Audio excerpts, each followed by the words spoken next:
Movie की शुरुआत त्रिशूर नाम के शहर से होती है, जहां हम डॉन और बिजू नाम के दो बंदों को देख पाते हैं और इन दोनों ने गैंगस्टर बनकर पूरे त्रिशूर में आतंक फैलाया होता है, क्योंकि त्रिशूर अक्सर गैंगस्टर्स की वजह से ही जाना जाता है। यहाँ का सबसे बड़ा गैंगस्टर गिरी नाम का आदमी है। उसकी तो पूरी एक टीम है जिसने पुलिस तक को डरा के रखा हुआ है। हालांकि पुलिस वालों का हेड अपनी पूरी टीम के साथ इकट्ठा होकर गिरी और बाकियों के बारे में जानकारी निकालने के लिए निकल जाता है, लेकिन बाकी पुलिस वाले कहते हैं कि सर आप तो नए नए हो यहाँ पर, लेकिन हम जमाने से गिरी और उसके साथियों के खिलाफ सबूत इकट्ठा करने में जुटे हुए हैं। हमें पता है कि जब भी कोई अपराध वगैरह होते हैं वो गिरी और उसके गुंडे ही अंजाम देते हैं, लेकिन वो लोग अपराध ऐसे करते हैं कि सबूत ही नहीं छोड़ते। हमारे खुद के डिपार्टमेंट में कई सारे लोग हैं जो उनके लिए काम करते हैं, इसलिए बहुत ही मुश्किल है उसके खिलाफ सबूत इकट्ठा करना। लेकिन तब सीनियर भी कहता है कि तो क्या हम हाथ पे हाथ रखे बैठे रहे और उनको अपराध करने दें? ऐसा बिल्कुल भी नहीं होगा, हमें कैसे भी करके उनको रोकना होगा, क्योंकि लोग कानून की ऐसी धज्जियां नहीं उड़ा सकते। दूसरी तरफ डॉन और बिजू को किसी ने रमेश नाम के आदमी को मारने का ऑर्डर दिया था। रमेश का किसी दूसरे आदमी के साथ जमीन को लेकर झगड़ा चल रहा है और वो आदमी जमीन खरीदना चाहता है। रमेश बेचने को तैयार नहीं है, इसलिए उस आदमी ने रमेश को मारने की सुपारी इन दोनों को दी है। इसलिए ये दोनों खुलेआम बीच पब्लिक के सामने रमेश को एटीएम के अंदर घुसा घुसा कर मार देते हैं। ऐसी सफाई से उन्होंने रमेश को मारा होता है कि आसपास से गुजरने वालों को भनक तक नहीं लगती। दूसरी तरफ गिरी अपनी पत्नी गौरी के साथ ऑफिस में होता है, जहाँ उसके पूरे परिवार के लोग आए होते हैं, क्योंकि गिरी की बहन का आज बर्थडे है, तो सभी उसे किस तरह से सेलिब्रेट करेंगे इसी के बारे में बात होती है। गिरी की कजन भी है जो कि एक आईपीएस ऑफिसर है, वो चाहे तो आराम से गिरी के खिलाफ सबूत निकाल सकती है, लेकिन वो ऐसा नहीं करती। साथ ही ये रमेश जो मरा ना अभी, वो असल में गिरी की गैंग का मेंबर था, इसकी हत्या हो गई है। वहीं डॉन और बिजू दोनों हत्या करने के बाद खुद को मासूम बताकर लोगों को चिल्लाते हुए कहते हैं कि देखो यहाँ किसी की लाश पड़ी हुई है, किसकी है ये? और ये सुनते ही वहाँ पर लोगों की भीड़ जमा हो जाती है। लोग पुलिस को फोन पर बुलाते हैं, जो उस एटीएम को सील करके वहाँ जांच वगैरह शुरू करते हैं। एटीएम वैसे पिछले कुछ महीनों से बंद पड़ा हुआ था, इसलिए वहाँ पर कैमरा भी नहीं था। हालांकि पुलिस को तो अपना काम करना ही था, तो वो रमेश के हत्यारे को पकड़ने का काम शुरू कर देती है। उन सारे लोगों की गवाही ली जाती है जिन्होंने सबसे पहले लाश देखी। उन लोगों में ये डॉन और बिजू भी शामिल होते हैं। अब वो दोनों त्रिशूर के निवासी थे, इसलिए उनका कोई खास रिकॉर्ड भी पुलिस के पास नहीं होता कि ये कोई क्रिमिनल है भी या नहीं। इसलिए पुलिस वाले उनसे उनका नंबर वगैरह लेकर उन्हें चेतावनी भी देते हैं कि जब तक हम ना कहे शहर छोड़कर मत जाना।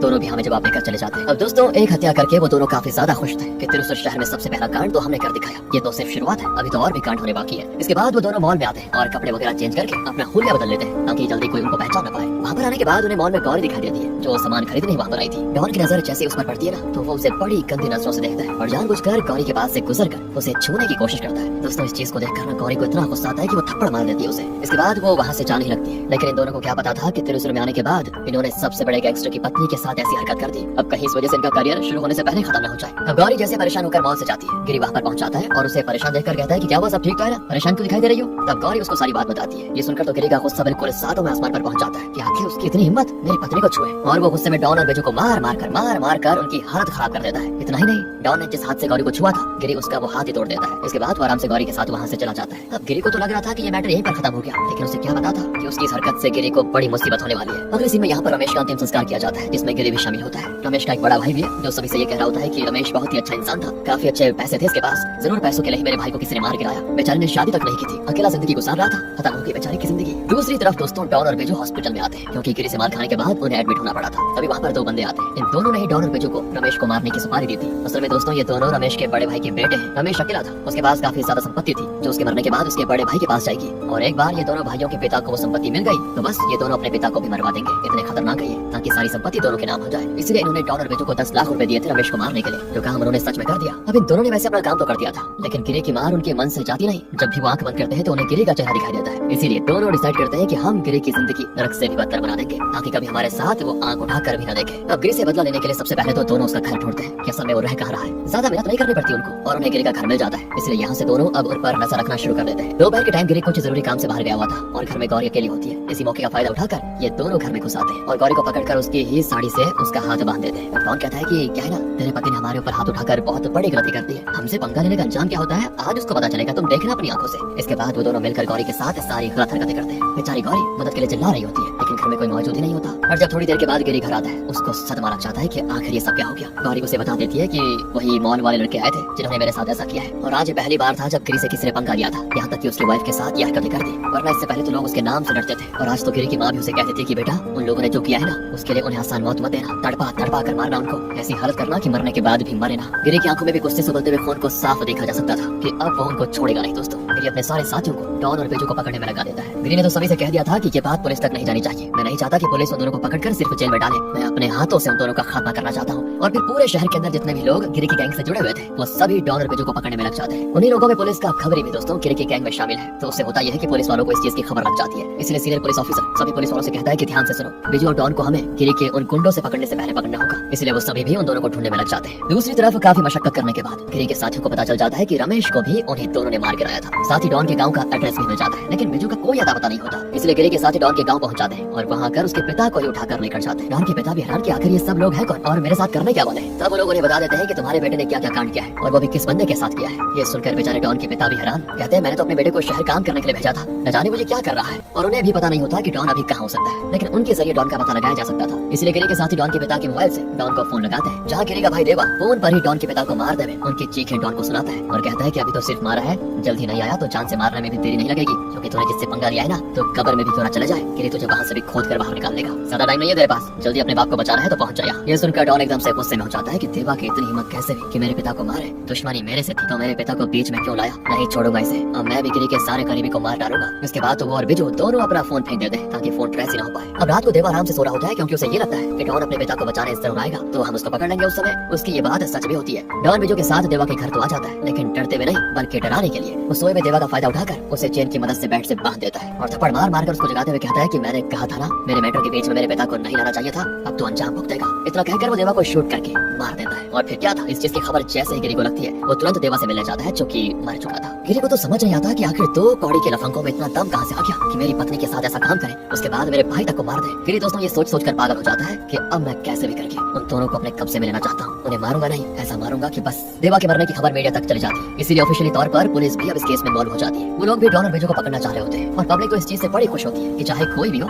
गुंडे शहर में मर रहे हैं, बढ़िया हो रहा है ताकि गुंडा राज खत्म हो जाए। उनको क्या पता था कि गिरी अगर खत्म हुआ तो डॉन और बिजू लोगों का जीना हराम कर देंगे। गिरी तो फिर भी सिर्फ दुश्मनों के साथ गलत बर्ताव करता है, लेकिन ये दोनों तो निर्दोषों को बस अपने पैसों के लिए मारते हैं। दूसरी तरफ अपने भाई के मरने की वजह से गिरी बहुत ही उदास होकर घर जा रहा होता है, लेकिन तभी छुप कर ये दोनों उस पर गोलियां चलाने लगते हैं ताकि गिरी को भी मार दे। कुछ गोली तो गिरी के कंधे पर लग जाती है, लेकिन फिर भी वो अपनी राइफल निकाल कर जैसे ही गोलियां चलाना शुरू करता है वो दोनों भी बाइक पर सवार होकर भाग जाते हैं। गिरी भी पूरे गुस्से के साथ अपनी गाड़ी लिए उनके पीछे जाता है क्योंकि पहली बार ये उसकी नजर में आए थे, ऐसे तो वो उन्हें जाने नहीं दे सकता। लेकिन तभी डॉन और बिजू अपनी बाइक में ब्रेक लगाकर तुरंत रिटर्न भागते हैं। अब बाइक में तो तुरंत रिटर्न लग जाता है, कार में थोड़ा लगेगा, इसी वजह से जब तक गिरी कार घुमाता तब तक ये दोनों वहाँ से बहुत दूर निकल जाते हैं, इसलिए वो उन्हें पकड़ नहीं पाता। अब डॉन और बिजू दोनों वहाँ से जंगल में बने एक झोपड़ी के पास जाते हैं जहाँ वो छुप कर रहे होते हैं, लेकिन झोपड़ी की लाइट जलती हुई देखकर उन्हें शक हो जाता है कि शायद अंदर कोई है जो उन्हें का इंतजार कर रहा है, इसीलिए वो दूसरा ठिकाना ढूंढने निकल जाते हैं। दोनों वैसे दिखने में नौसिखे लगते हैं, लेकिन हर कदम फूंक फूंक कर रखते हैं दोस्तों ताकि पकड़े ना जाए। और जैसे वो दूसरा ठिकाना ढूंढने जाते हैं तभी गिरी फिर से उनके पीछे पड़ जाता है और इस बार तो वो एकदम तेज रफ्तार में गाड़ी चलाकर उनकी बाइक के सामने ही उन्हें ठोक देता है। इस चीज से वो दोनों बाइक से नीचे गिर जाते हैं और किस्मत उनका साथ दे जाती है क्योंकि सड़क के किनारे ही तालाब होता है जिसमें गिरकर वो वहाँ से भाग चुके होते हैं। गिरी की वही हालत हो चुकी थी, हाथ तो आया लेकिन मुंह को ना रखा। और तब भी गिरी चुप बैठने वाला नहीं था, वो जब तक उन दोनों को मार नहीं देता तब तक शांत नहीं होगा। अगले सीन में उन दोनों भाइयों को भी पकड़ लिया जाता है जिन्होंने रमेश को मारने के लिए डॉन और बिजू को संभाल दी थी, जिस वजह से हत्यारा कौन है ये पुलिस को पता चल जाता है। लेकिन हाँ उन दोनों को पकड़ना अभी भी बाकी था। अब रात को गिरी का साला दीपक डॉन के पड़ोस में रहने वालों को कुछ पैसे दे रहा होता है ताकि अगर कभी बाई चांस डॉन यहाँ पर आए तो वो लोग तुरंत उसे फोन करके उसके बारे में बता दे। इसीलिए जैसे ही वो ये काम करके घर जा रहा होता है तभी वहाँ डॉन और बिजू पहुंच जाते हैं। अब डॉन दीपक से कहता है कि मेरे पिता को उठाकर सबक नहीं मिला क्या तुम लोगों को जो मेरे पड़ोसियों को खरीदने पहुंच गए, अरे हिम्मत है तो सीधे हम दोनों को पकड़ कर दिखाओ ना,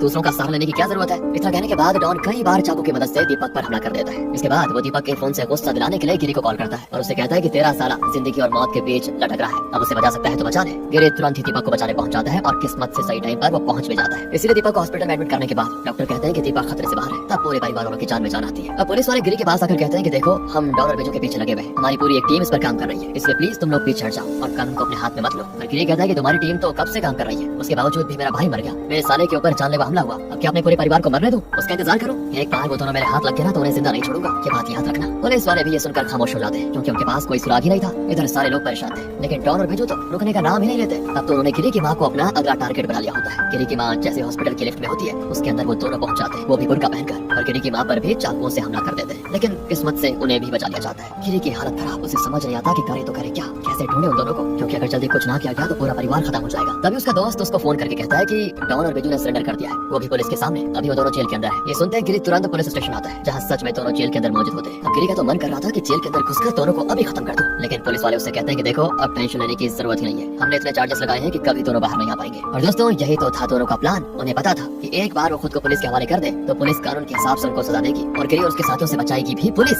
अब थोड़े दिन जेल में बिताने के बाद रिश्वत वगैरह देकर वो बाहर आ ही जाएंगे, ये उनका प्लान है। गिरी को भी ये बात बड़े अच्छे से पता होती है कि दोनों का प्लान चल क्या रहा है, इसलिए अभी के लिए तो गिरी जेल से चला जाता है। लेकिन अगले दिन जब दोनों यानी कि वो डॉन और बिजू कोर्ट में जा रहे होते हैं तो गिरी के साथ ही स्नाइपर की मदद से दोनों पर गोलियां चला देते हैं, लेकिन गोली चलने के बाद भीड़ में हड़कंप मच जाती है। पुलिस वाले भी तुरंत उन दोनों को बचाकर गाड़ी में डाल देते हैं ताकि उन्हें हॉस्पिटल ले जा पाए। दोनों की जान तो बच जाती है और ऐसा लगता है कि गिरी का प्लान फेल हो गया। अब वो पुलिस के चंगुल से इन दोनों को छुड़ा नहीं सकता। पुलिस पूरे हॉस्पिटल को अच्छे से घेर लेती है ताकि कोई भी उन दोनों को कुछ कर ना पाए। लेकिन जिस वार्ड के अंदर वो दोनों मौजूद होते हैं, गिरी का दोस्त बाहर से वार्ड की दीवार ही तोड़ देता है और दोनों को हॉस्पिटल के अंदर से उठा लेता है। पुलिस सिर्फ हाथ पे हाथ धरी रह जाती है। अब यहाँ से हम जंगल में बने घर को देखते हैं जिसके अंदर ही डॉन और बेजो मौजूद है। और तब पूरे गुस्से के साथ गिरी वहाँ पर आता है। यहाँ कोई नहीं होता उसको रोकने वाला। वो जैसे चाहे वैसे तड़पा तड़पा कर उन दोनों को मार सकता है। अब हाँ, गिरी इतनी आसान मौत तो उनको देने से रहा। वो पहले तो जी भर के दोनों को मारता है। जो भी इन दोनों ने उसके परिवार वालों के साथ किया उसका पूरा बदला ले रहा होता है। पर तब भी डॉन गिरी से कहता है कि किस काम का तो गुंडा है, तेरी पूरी टीम के होते हुए हम दोनों ने मिलकर इस शहर के सबसे बड़े गुंडे की नींद हराम कर दी। अरे हम मर भी गए तो कोई फर्क नहीं पड़ता, क्योंकि हमें त्रिशूल में दहशत फैलानी थी जो हमने कर दिखाया। वो फिर से गिरी को उसकी पत्नी के बारे में कहकर गुस्सा दिलाने लग जाता है। सच बताए तो भाभी बड़ी कमाल की चीज है। और फिर क्या था, इस चीज से गिरी के सब्र का बांध टूट जाता है और वो सबसे पहले बिच्छू को,